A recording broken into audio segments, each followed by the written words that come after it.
Welcome to the EnneaSummer Mystery Series, a special storytelling journey from Simply Wholehearted.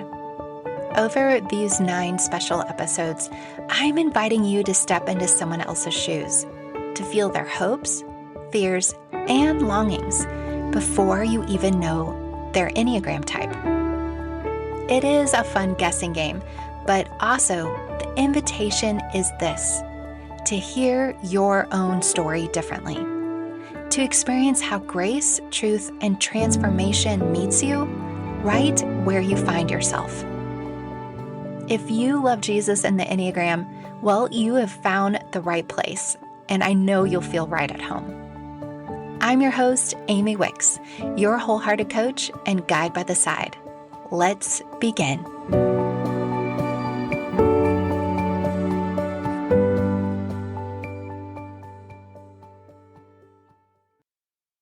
Imagine you're waking up on vacation with a jam-packed itinerary.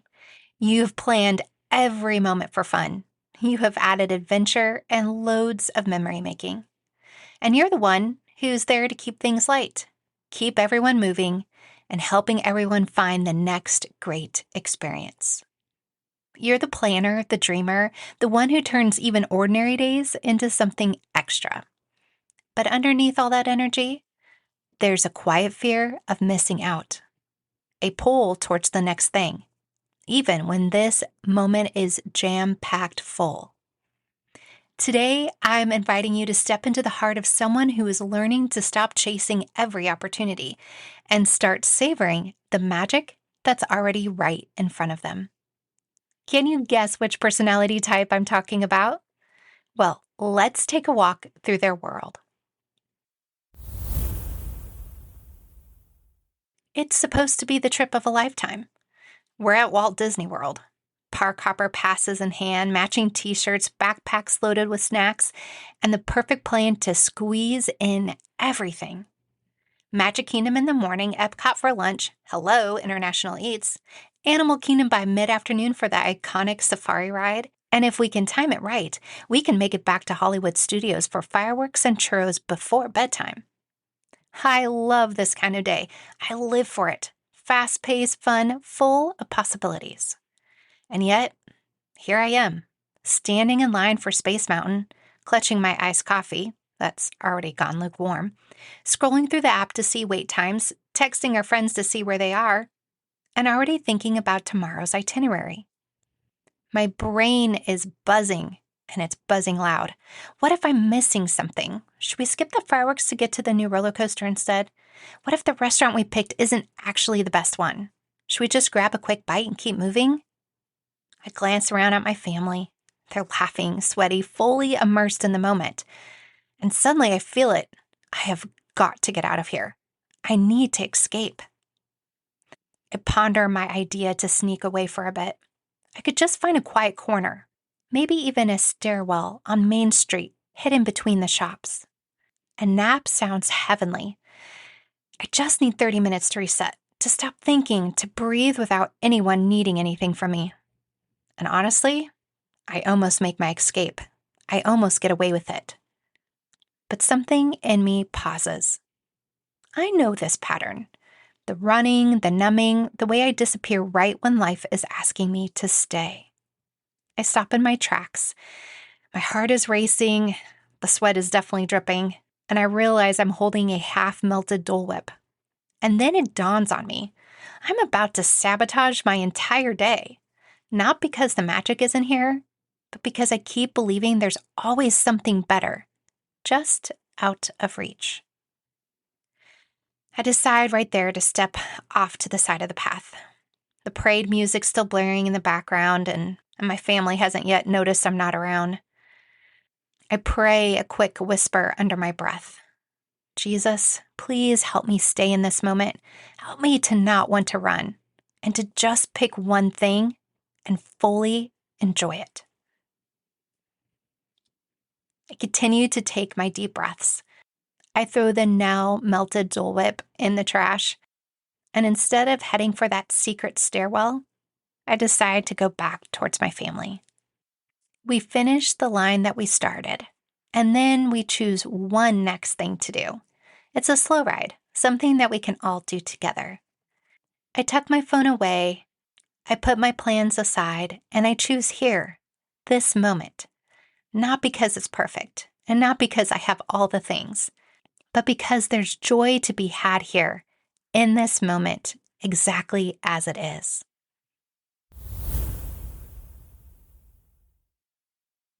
Did that scene feel a little familiar? Or perhaps it made you think of someone you know, someone who's always chasing the next adventure, the next plan, the next big moment of joy, yet secretly struggling to slow down long enough to enjoy the one they are in right now. Now, before I tell you the personality type I was talking about, what is your guess? Who is caught between wanting to soak up the magic, yet wanting to be everywhere else at once? Is it a type 3, a type 7, or a type 9? If you guessed an Enneagram 7, you're correct. Sevens are known to be vibrant, playful, and endlessly curious. They are often the personality types that are planning the next vacation, the next party, the next big idea that will make life feel just a little more exciting. But under all that fun and spontaneity is a fear of being trapped in pain, missing out, and the fear that sitting still might mean sitting with something they don't want to face, that they're not ready to face. An Enneagram 7's greatest desire is to feel satisfied and content, to believe they can experience joy without having to chase it down. But that is often hard to achieve. In fact, that is why they struggle with gluttony. Not just in food or possessions, but in the endless craving for new experiences, adventure, excitement, always hoping that the next great thing is going to fill their emptiness. A 7 longs to hear that they will be taken care of, but they often believe they have to keep moving to stay safe and happy.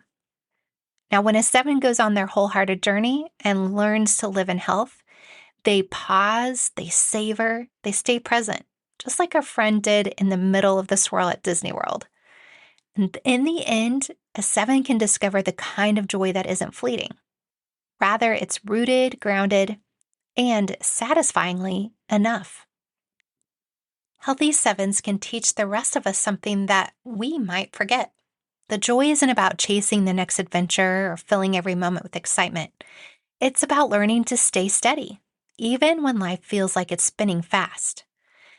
A healthy 7 reminds us that fun and freedom are beautiful things, but they're not the whole story. True satisfaction doesn't come from constant motion, but from rootedness, gratitude, and presence. Now, I want to introduce you to someone who knows exactly what it's like to live in the swirl of excitement, possibility, and overwhelm. My wholehearted friend Charlotte has experienced the beautiful highs of a life full of adventure and opportunity. She's also experienced the quiet ache of wondering if she's missing something deeper. In her work with my trusted wholehearted coach, EnneaSummer, Charlotte began to uncover what was driving her constant motion, and she learned how to shift from chasing joy to receiving it. Her story is full of honesty, humor, and the kind of freedom every Type 7 longs for. And here's Charlotte sharing her journey in her own words.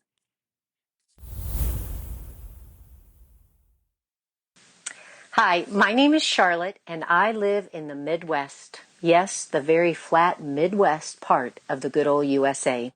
And this is my wholehearted journey. If you're like me and you like a good hot cup of coffee, I would encourage you to pause this, go grab a cup, and then we'll get going. I don't know if you can tell, but I'm a people person, and quality time is definitely my love language. So I really wish you were here sitting with me and we were talking face to face. Or maybe we were on a long car ride where we could just talk for hours. Wouldn't that be fun? But more than anything, I hope that just listening to my story will encourage you. Well, this story begins in January of 24, and I was exhausted. Physically and emotionally. I was working a job that I absolutely loved, but it required that I carry two phones and work long hours with high expectations.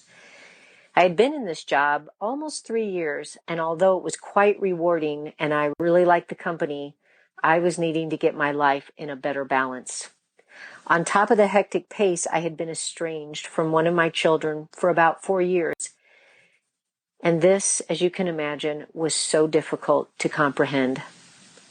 There was nothing that I could point to that would explain this distance. And trust me, I had relived every conversation and every action. I prayed for God to show me what could have caused this distance, but nothing that warranted cutting me out of their life came to mind. And if I'm honest, it was like a death, but they were still alive. Part of this experience was reminiscent of an extremely difficult marriage that I had lived in for nearly 20 years. And although I had experienced a lot of healing and forgiveness, it did bring back a lot of the pain. I had wonderful and encouraging promises that the Lord would bring this child back to me. I don't know if you know Ezekiel 36:26, but it says, I will give them a new heart, and I will put a new spirit in them. I will take out their stony, stubborn heart and give them a tender, responsive heart. What a verse. I clung to that promise. But the weight had become so difficult. And I would often thank God for the work I knew He was doing, but would also ask that if He was willing, I would sure love to not be an old lady when that child came back. So, as I said, it was January of 24, and I actually wrote in my journal, my heart is heavy and I need hope. Hope that you are working. I was overwhelmed and so weary that I told my husband that I felt like I really needed to talk to someone out of my normal life, someone who could bring a fresh perspective, wisdom, and of course, biblically based guidance and hope. Well, shortly after this conversation, I had the blessing of running into my friend, Amy Wicks, the host of the Simply Wholehearted podcast. I knew she was a coach who used the Enneagram as a tool to help people heal and thrive and be more of who God had created them to be. I had several friends who'd had the benefit of working with her, and their lives were changed. Of course, she was kind and compassionate, and she listened to what I said I needed. But she suggested I talk to another coach, Deanna, who had walked through some of the same things I had. She was remarried, and now she had a blended family. I agreed, and I'm so glad I did. Deanna was patient and listened well as I poured out my heart to her, and I remember I even cried a time or two, something that I really rarely do, especially because in my previous marriage, if I expressed any sorrow or tears, it never brought any hope or change, so you really just stopped showing that part of you. I realized that I had kept so much inside because I always needed to be the strong one for my job and for my family. Deanna brought validation to my pain, and she walked with me through the journey. You know, the enemy loves to make you feel like you are such a fill in the blank. But Deanna would speak truth over me, and it really was like water for my soul. She saw and she heard the weight I was carrying, and she encouraged me to rest in God's grace. I remember the first time she asked me to be completely quiet before the Lord, just sit in silence and wait for anything He wanted to tell me or show me. Honestly, it was one of the hardest things I had done in a long time. I think it was like 10 or 15 minutes, but you would have thought it was like 2 hours. I remember one of the things He showed me during those quiet moments, and it kind of seemed silly at the time, but it was a white swing. You know, like you would see on a porch of an old house. It could hold 2 or 3 people, and it was just swaying quietly in the breeze. I had no idea why I saw this, and I remember telling Deanna about it. It was very calming, and I knew overall that the Lord was really just assuring me that He alone could carry my burdens. I often think of that verse in Psalm 46:10. Most of us know it as, "Be still and know that I am God." But the translation that I read says, "Cease striving and know that I am God." I clearly have a tendency to be a striver. God was using Deanna to help me slow down and to have permission to rest. I know that may sound crazy, but I had worked so long at trying to take care of everything and everyone and to do it all well. She also helped me to work at peeling back the layers so I could truly see who God had created me to be and to embrace it. With every Enneagram test I took, which she used to help me, and handout that she would give me to read, it seemed to almost always point to a 2. But somehow that didn't seem quite right to me. It felt like in a way I had learned to live as a 2 because of my approximately 20-year marriage to someone who kept me walking on eggshells. It was like more of a trauma reaction, really. Often denying my own needs and emotions was what I was doing while focusing on the needs of others. Somehow, I guess this made me feel loved and appreciated, and if they were okay, then I could find a little peace. Honestly, if I did all the things that I knew to do with the right facial expression and at the right time, it also brought peace in my marriage. How exhausting, right? I believe that chapter of my life actually stifled me from who God created me to be, and there was so much more He had for me. Sometimes the number 7 would get close to the same results as the 2, but I always felt like the 7, frankly, sounded a little irresponsible. I would remind Deanna of my age and how long I had been a Christian, and that I knew life was not all about fun and adventure. Plus, I saw the 7 as maybe someone who lived with FOMO, fear of missing out. Finally, after looking at so many descriptions for the Enneagram, Deanna sent me another option. She shared a link from Gospel for Enneagram, and it highlighted what it's like to be a 2 and a 7 in the workplace. And there were many things on the 2 list that really fit me, but this time the 7 list really seemed to hit the nail on the head. It said that 7s were good at networking, they were fast learners, they like to challenge the status quo, and they think they have more time than they actually do to accomplish their plans. Oh boy, a friend just pointed this out to me. I rarely leave room for margin. I really just like to schedule. I can be there in 15 minutes and zip from thing to thing, and it's really not the wisest way to live. It also said that 7s make sure fun is the team norm, and I'm in charge of team building events at work. Imagine that. I think this link opened my eyes to some positives with the 7. I also realized that with the work of the Holy Spirit, 7s can become more focused, and they can put value on wisdom and discipline, which are so important to me. Plus, they become more accepting of all of life, the good, the bad, happy, and sad. And I've certainly experienced all of those.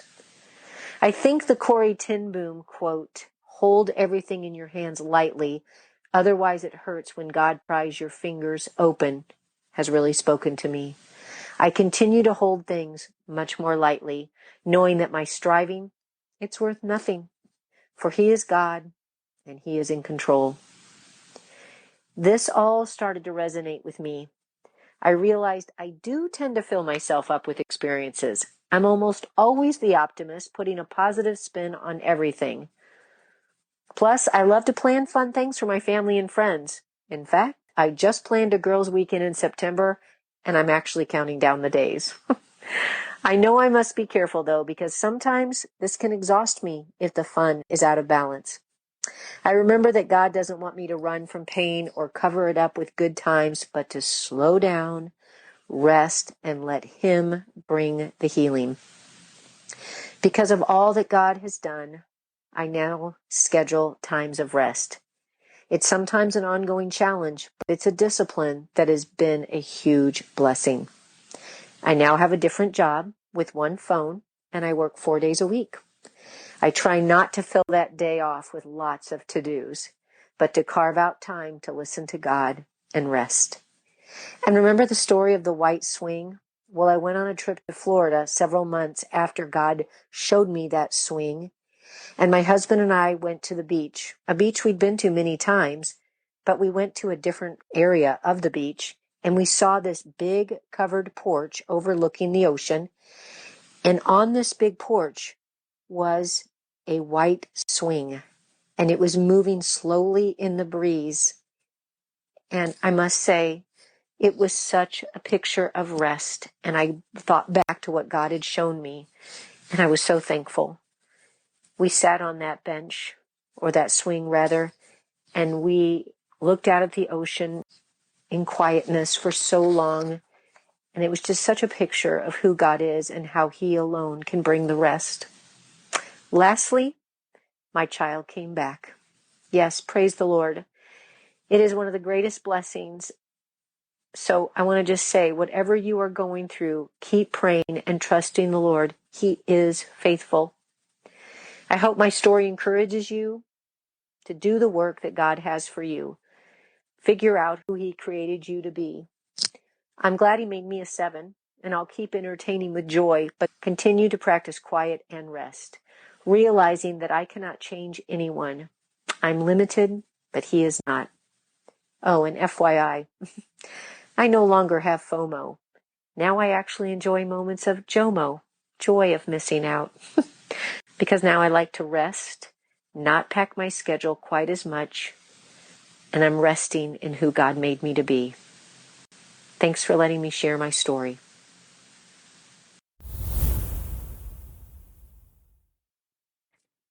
Did you catch that moment? The moment when Charlotte realized her worth wasn't found in how many good things she could fit into her life, but her willingness to simply be in the moment? That's the hidden invitation for every Enneagram 7, to stop chasing more and start savoring what's already here, right now. Her story reminds me that joy isn't something that we have to manufacture or map out. It's something that you and I are invited to receive. Not after the next vacation, not after the next goal is met, but right here, right now. If you've been feeling that same restless energy, that tug towards what's next, this moment is for you. To take a breath with me, to center yourself, to ground yourself, and be fully present in this moment. So breathe in. I am here. Breathe out. And this is enough.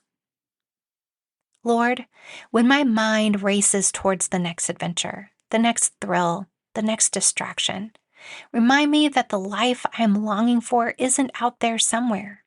It's here.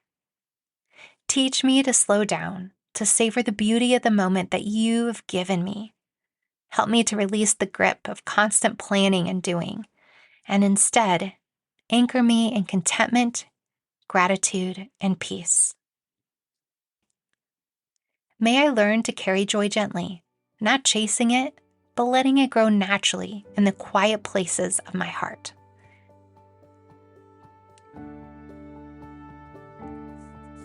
Friend, as you head back into your day, I wonder, what part of these stories sparked something in you?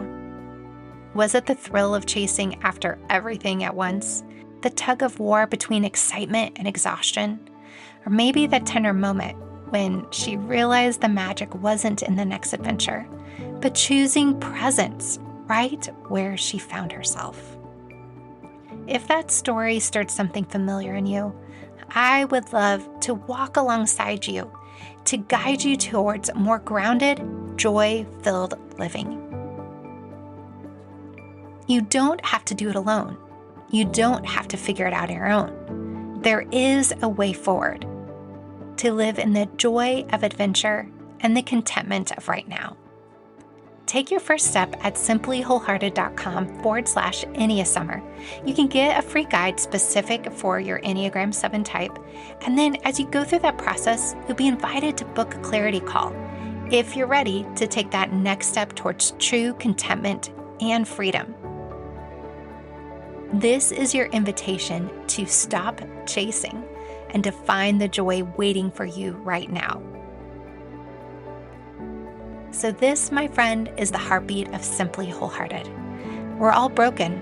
We're all blowing it.